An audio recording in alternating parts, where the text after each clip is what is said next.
ओम श्री साईराम। मु कृष्णचंद्र शतपथी। प्रिय दर्शक बंधु मोर चैनल को आपण मानु स्वागत जनाऊँगी। आज जानिबा भाग 8 कुंभ राशि जातकर व्यक्तिंकर स्वभाव और शुभाशुभ फल निरूपण। कुंभ राशिंकर नक्षत्र धनिष्ठा, सद्भिषा, पूर्वभद्रा। कुंभ राशि जात व्यक्ति माने सर्वदा दाता, परोपकारी, राज्य सम्मान प्राप्तकारी। सेमानंकर कथाबार्ता सर्वदा आकर्षण अटे। शांतशील, हृदयवान, साहसी, बहु धन जन विशिष्ट और परोपकारी अटंती। महिला माने सद्गुण, मित्रता, दानी, खर्ची, धनदात्री, अन्नवस्त्र भोगिनी, अतिथिपरायण, सरल हृदय और धनवती होइथांती। कुंभ राशिंकर स्वामी शनि। शुभ संख्या 2, 4, 5, 8। शुभ वार शनिवार, बुधवार, शुक्रवार।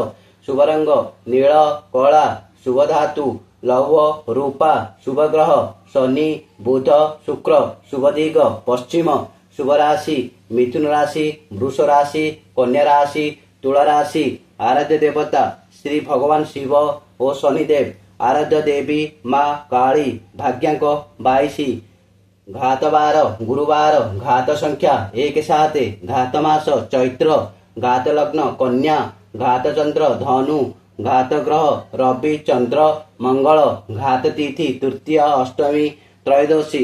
प्रिय दर्शक बंधु आज आमे जानिले कुंभ राशि व्यक्तिंकर स्वभाव और शुभ शुभ और अशुभ बा घात बार। प्रिय दर्शक बंधु जदि मो भिडियोटी आपण मानक भल लगुଥାଏ तेबे भिडियो रे लाइक देबे, कमेंट करिवे एवं भिडियोटी को शेयर कर देबे। आउ चैनल को सब्सक्राइब करने को भूलिबे नहीं। जय जगन्नाथ।